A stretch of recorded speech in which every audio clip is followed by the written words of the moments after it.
ram par và nấu té nía thọc chuộc về thấy trần tao hem bùa trăng cái nấu thọc chuộc tao mày ạ bản nhìn nía và khá thì làm chắc là hết thọc cháu ạ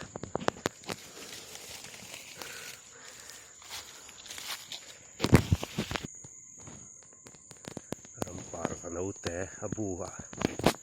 hắn ta lẽ thọc chuộc về thấy trép đó nó thọc chắc xí đâu á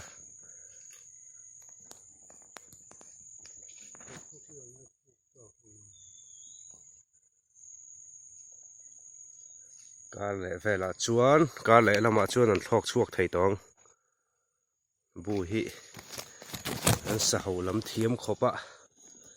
bùi hin chẹp lục vắc lâu hàng hầu chân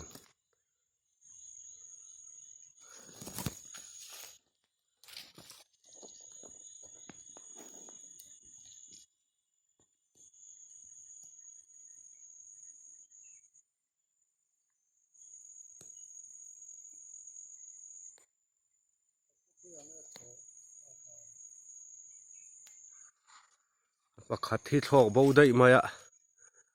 bùa hiền rồi lù lệ nó cha cái xiang em mò chặt đeo tổ nghe nè hắn mù dầu hậu lâu mày ạ hắn dục cá thái lâu thọc chuộc phút mày ạ thọc thả bùa gan đá lẹ